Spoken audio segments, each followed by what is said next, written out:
there, welcome to today's vlog. I started this vlog earlier, but I wasn't really talking because I was on my way to campus. I had a meeting about grading to wrap up the semester since we actually just finished classes like a few days ago at Brown. We're all done for the semester, just gotta finish grading and all that, but it's gonna be a few days in my life here as a PhD candidate, a history PhD candidate at Brown University. I feel like I never say that because I just assume that everyone who's here has been here before, but if you're new, hi, welcome. Yeah, so I have a ton of grading to do. Also thinking about my prospectus. I have my prospectus defense tomorrow, and I figured that's why it's a good time to pick up this vlog because it's like a big deal, another big milestone.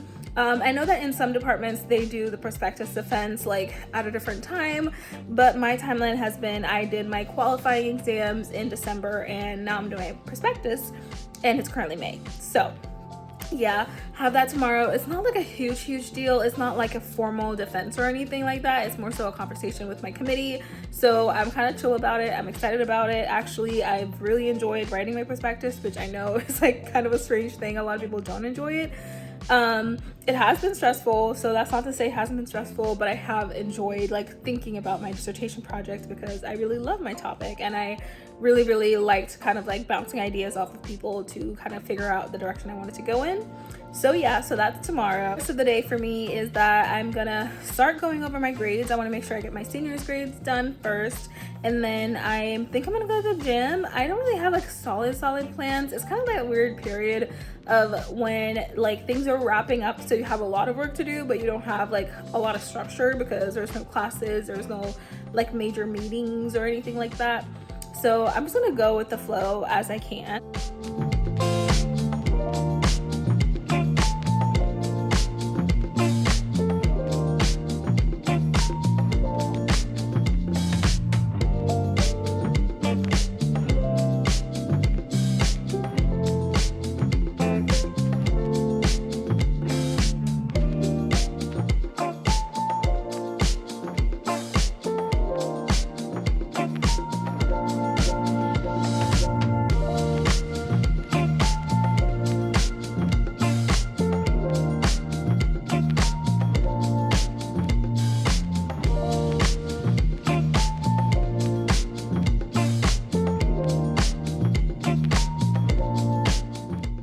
I just went ahead and made some minor tweaks to my prospectus. It's not due until Friday, so I don't have to like finish the whole thing. And I don't think I'm gonna work on it anymore for today. I might just switch to like the other work that I have to do because I have my meeting with my advisors tomorrow and I feel like they might have like things that they want me to update or change. So I don't wanna like, you know, waste my time doing that today when I'm literally gonna have to go back and do that tomorrow.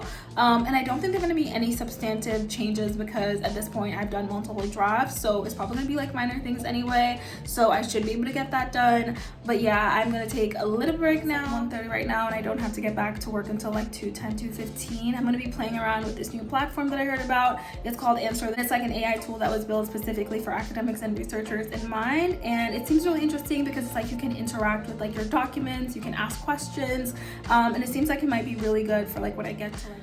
Okay, so I went ahead and pulled it up right now and I put some of my articles that I'm gonna go into, but I'm gonna first explain my process. I put these articles, like uploaded them into Answer This, and I wanted to see if I could use it for a bit of comparison across literature because I was thinking a lot about this concept of the hidden transcript and just the relationship between language and race. And I was thinking that I remember I read Kelly's article, Robin D.G. Kelly, and I also read an article about the meta language of race, and I was like, oh, that seems interesting. Both of these are kind of like in a way talking about language, so I wanted to see if I could use it to sort of like compare across these articles and see if there's like any research gaps or things that I might have missed while I was reading these, because obviously I read them at two separate times and so I never really put them into conversation with each other. So we're gonna go ahead and try that.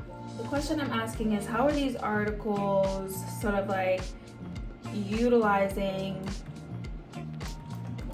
language as a framework to better understand racial experiences? C.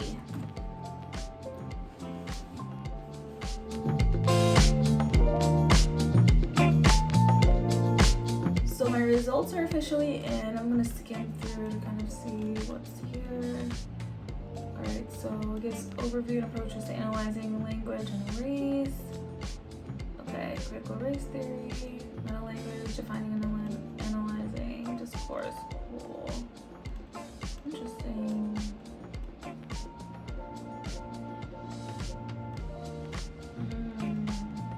Okay, so I just skimmed through and it's giving me a chronology of racial language and how it's developing in each article. And I like that like each of the citations sort of like interweaves the different articles that I uploaded here. And I also think I'm gonna explore the chat with paper to kind of like ask more specific questions about how each author is discussing or not discussing language, because I know that in the Kelly article, it's also talking about just like actions, and so like how actions kind of like feed into language, and sort of like, I guess like the actual embodiment of racial rhetoric.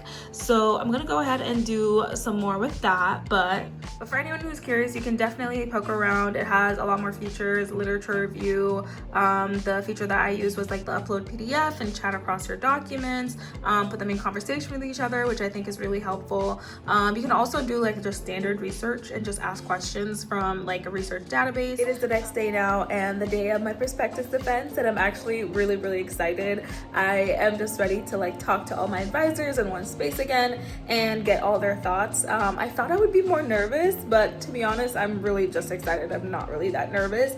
I don't know if that's a good thing, because sometimes when I'm not nervous, I under prepare. So hopefully I'm prepared enough. But I just got up this morning and I just read through my prospectus like draft, and I feel like that's really the only thing I can do. I started to think about, okay, like prioritizing my questions and stuff like that. Since I have a few questions, I was like thinking about what's my big question, and ultimately I decided that there really isn't. Like, I feel like all the questions that I ask are questions that I kind of hold in equal weight, if that makes sense. But I'll see what they say. But yeah, I'm excited. It is about like 7:30 right now because I have to be on campus mad early, because this is just a time that worked for everybody. But it is so gloomy today. It's so gross. I woke up and I was like, I did not want to get out of bed, especially this early. But yeah, of course today where I'm like ready, I'm gonna get up and I'm gonna have so much energy. It is so gray and gross. Like you can see, I have the overhead light on and it is morning time. The sun should be up. Okay, remember when I said I was not nervous? I am actually very nervous. I was sitting on the bus and it just hit me that I actually have to defend this thing that I wrote like a few weeks ago. So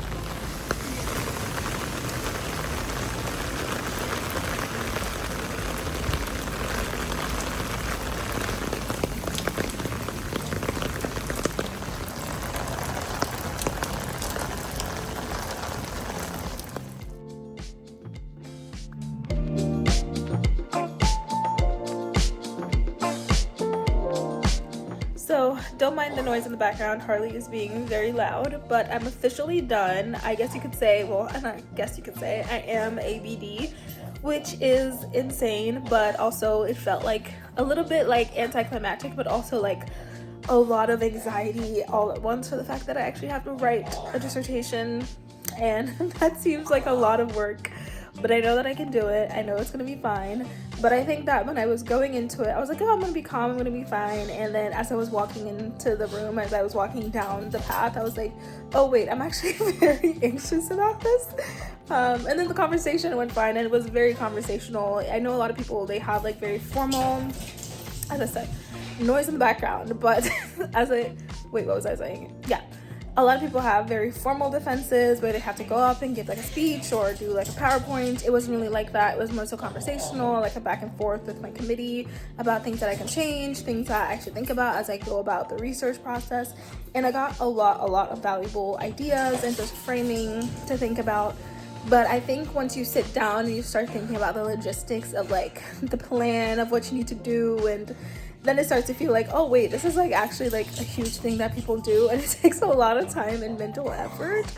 And so I kind of have that feeling of like when you have that adrenaline spike and then you're done and you're like just crashing. I'm just like, okay, I need to take a long nap after and not think about the fact that like I have to do and figure out how to make all of these things that I planned make sense.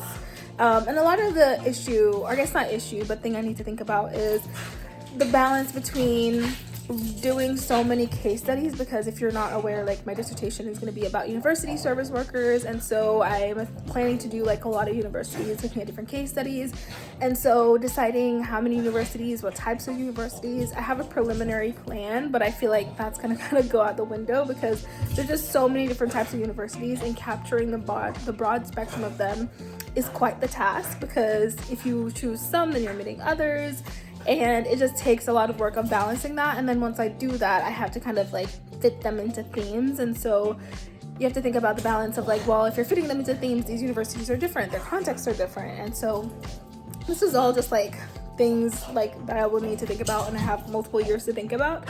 But as we were having the conversation for the prospectus, I was just like, oh wait, like I still have a lot more thinking to do about these things, and I'm gonna have to go back to the literature and re-immerse myself in like the specific things and ideas that I need for my dissertation, and not just like broad teaching fields or like broad fields that I'm gonna, touch on in the future, but specifically like more research into universities, more research into like histories of higher education more broadly, and then more research into like the regional places that I'm gonna be going.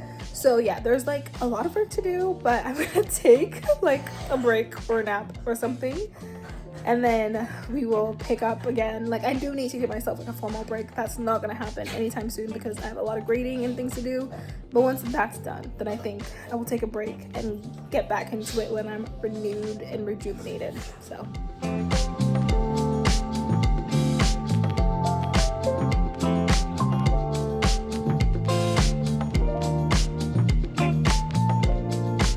so I feel like I need to do a recap because this vlog has just been very disjointed.